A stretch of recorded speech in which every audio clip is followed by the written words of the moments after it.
What is going on, Chess YouTube? In today's video, I've got a treat for you. We're looking at a game played between Magnus Carlsen, the GOAT, and his longtime rival, Hikaru Nakamura, in the 2024 Casablanca Tournament. Now, the theme of this tournament, both players had to play a starting position that was resembling some of the old-time master games, and in this game, we had a Classical Sicilian on the board. All right, in the game, Magnus Carlsen opening 1 e4, and Hikaru goes 1 c5. Of course, his main opening as black against 1 e4 is e5, heading for the dreaded Berlin defense. However, in this game, he was forced to go for the Classical Sicilian. This is Casablanca chess. All right, from here, we have knight f3, then knight c6, then d4, the open Sicilian, black takes, white takes back. Then we have knight f6, putting pressure on the pawn on e4, knight to c3, defends the pawn. And now, instead of e5, that is the most popular and strongest option right here. Instead, black does go d6, heading for the famous Classical Sicilian. All right, now here, white goes for bishop g5, the Richter Rauzer attack.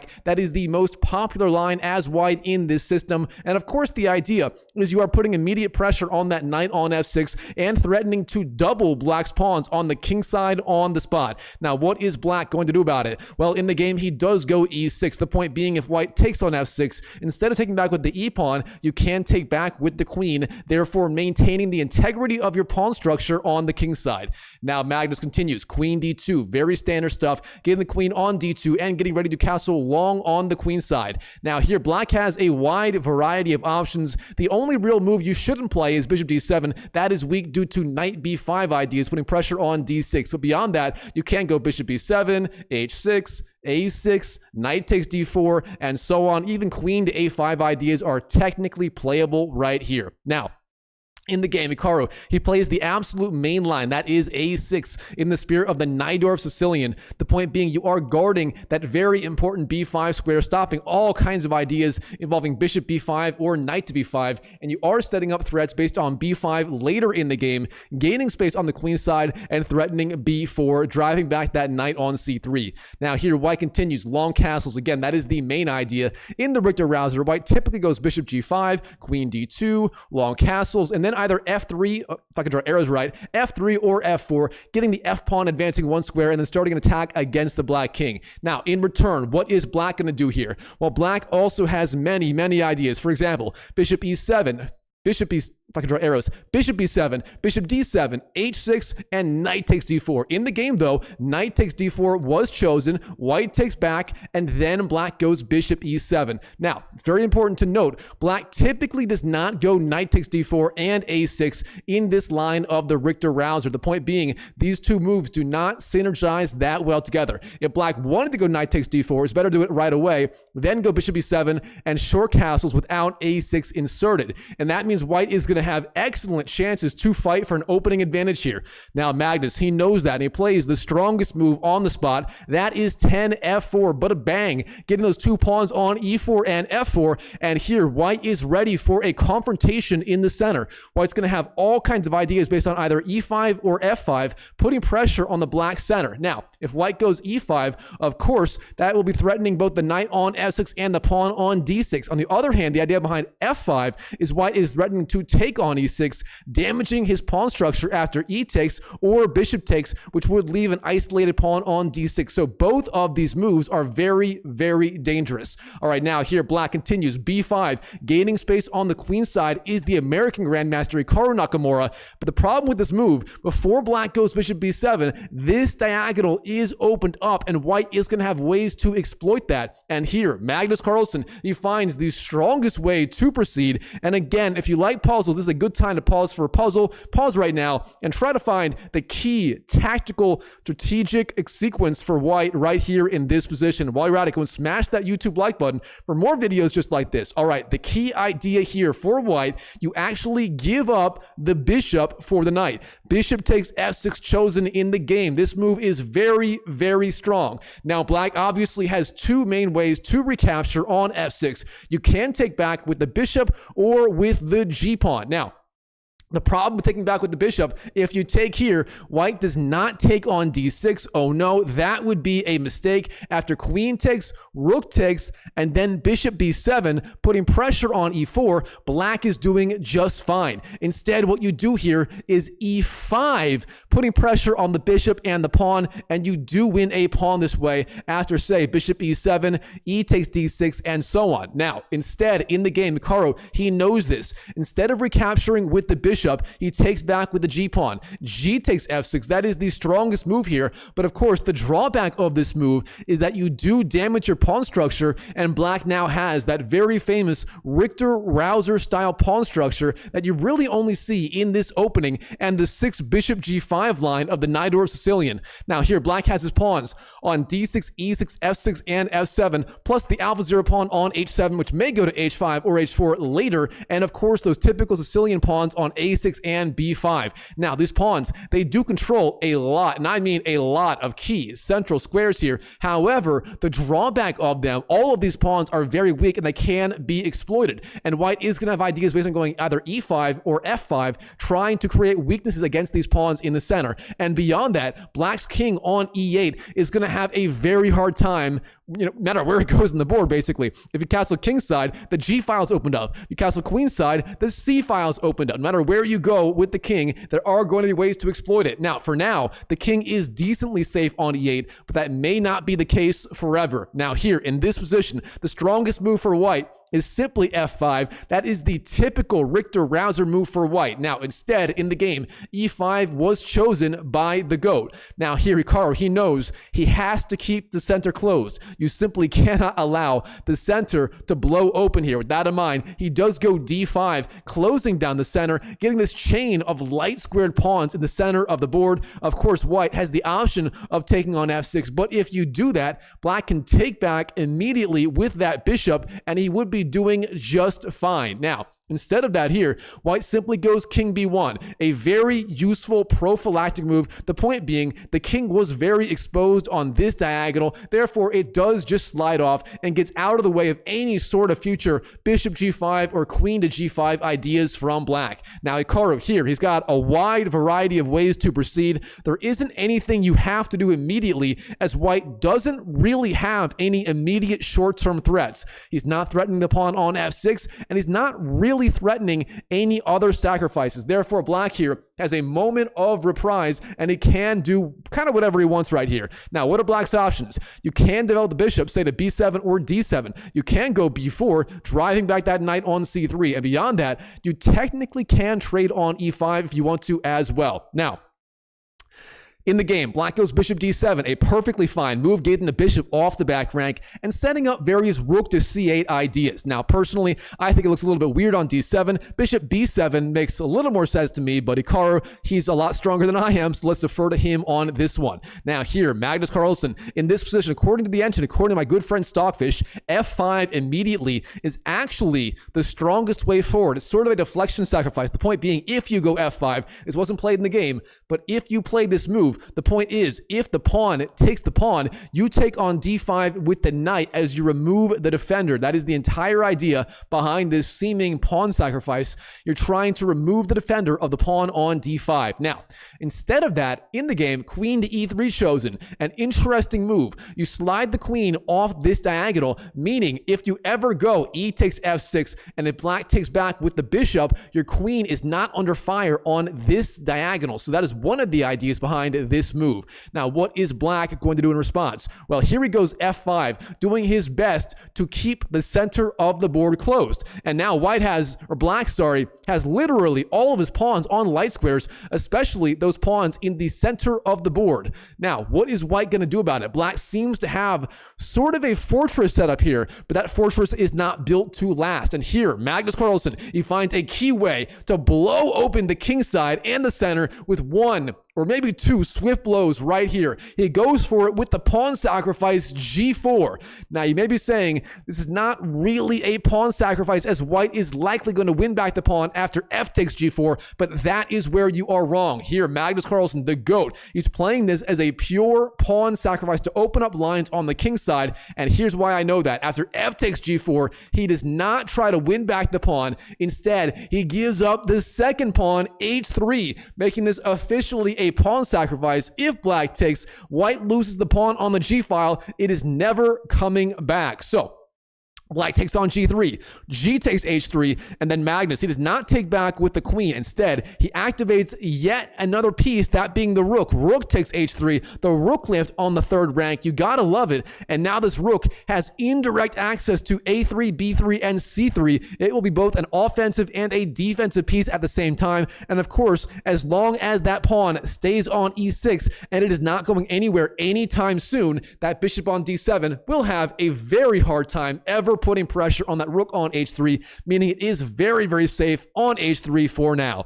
All right, Hikaru, queen to c7 is the move, getting the queen off the back rank. And here Magnus plays yet another very aggressive move. Queen to g1. He slides back with the queen and eyes the very critical g7 point in black's camp. Now, queen g7 is a serious threat. If you get there, you challenge the rook, you threaten h7, and so on. And black, what is he going to do about it? Well, for now, he ignores the threat and just counterattacks with the move b4, counterattacking against the knight on c3. You gotta love it, and it does make a lot of sense to me. However, here, Magnus Carlsen, he makes a GOAT move. He ignores the knight on c3, and he counterattacks against the black rook. Queen to g7 is the move, flying in with the queen, threatening the rook. And now what is black going to do? Well, here, you have a couple of options. You can go rook f8, defending the rook on f8. You can also castle long. The rook slides over to d8. And for example, if you do that, then bang, the rook on h8 is defended. Now, that was not played in the game. Instead, Hikaru says, I'm keeping my king on e8 for now, and instead, rook to f8 played in the game. Now here, the knight on c3 is under attack. He goes knight to e2, getting the knight out of the attack. And now, once again, Hikaru has a choice. Do you want to castle long, or if I could draw arrows correctly, castle long, or do you want to just slide your rook over to c8 and keep your king in the middle of the board for now? Now, according to the engine, according to my good friend Stockfish, long castles is the right way to go here. Instead, rook c8 played in the game, opting to keep the king on the e8 square. All right, now Magnus Carlsen, knight d4 is the move, jumping in with the knight, ignoring the pawn on h7 for now. Now, the computer does say queen takes h7 immediately was the preferable move to knight d4, but instead, knight d4 played in the game. Now, Hikaru, he says, it is time to put pressure on that knight on d4. It is too strong. So, bishop c5 was played by the American Grandmaster, and again, Magnus is going to have a very big choice of moves. What do you want to do from here? Do you go back to b3? Do you go queen takes h7? Do you go perhaps rook g3 or some other move? What's it going to be? In the game, queen takes h7 was actually played. He's allowing black to trade on d4 if he wants to. Now here, black says, you know what? I am going to do that. Bishop takes d4 played in the game. Then rook takes d4, recaptures on d4, and then black goes queen c5, again pressuring the rook on d4. Now we have rook d1, getting out of the way of the attack, and here Hikaru finds a very sneaky, very mischievous way to put pressure on the white camp. He flies in with the queen down to f2, queen to f2, and look at this queen, eyeing f4, eyeing f1, eyeing all these squares, including c2, and now queen takes c2 or rook takes c2 are also being threatened. And black may even have some mating ideas based on an attack on the c2 square. Of course, for now, that pawn is being defended by the queen, therefore it is not a threat yet. However, that will be a very big threat later in the game. For example, if you move the queen to say a6, then you would have a mate in just a few moves. For example, queen to h6, then queen takes c2, king a1, queen c1, rook takes c1, and then rook takes c1 would be checkmate. Now, instead of all that, in this position, white says, you know what? That pawn on a6, it's hanging. There's actually nothing defending the pawn on a6 right now. And here, Magnus Carlsen, he plays the very gutsy move. He just takes the pawn on a6, but a bang. Bishop takes a6 played, winning the pawn and pressuring the rook. Now, of course, the drawback of this move, and this is a serious drawback, you open up the a file. Black gets yet another line of attack on the queen side. Now, black goes rook to a8, sliding the rook out of the attack and counterattacking on the bishop on a6. What is white going to do? Well, here, Magnus Carlsen, he ignores the bishop. He does not go bishop f1. He does not go bishop d3. Oh no, he goes queen to g7. What is Magnus Carlsen doing? Can black take on a6? What would happen there? Is it good? Well, it turns out you can do that, but white gets a massive initiative. Here's how it works. This didn't happen in the game, but the sequence is so important. If you take the bishop, you go rook h8, threatening the rook on f8. There's no way to defend the rook besides, say, queen to c5. If black takes, for example, white gets a huge attack and so on. So instead, in the game here, Hikaru, he doesn't take on a6. Instead, bishop c6 was played, and this move is so important. It does two critical things right here. Number one, it gives the king an escape square on d7 if it needs it later in the game. For example, if white goes rook h8 and black takes and white takes, then the king can go to d7 instead of e7. That is so important. And beyond that, if the king goes to d7 and the queen's on h8 in the future, the rook on a8 is going to be defended. So a multi-purpose move, clearing the way for king d7 and defending the rook on a8 in advance, which is very important for various tactical sequences. Now here, in this position, white should be getting that bishop on a6 to safety. Therefore, bishop f1 is the right move.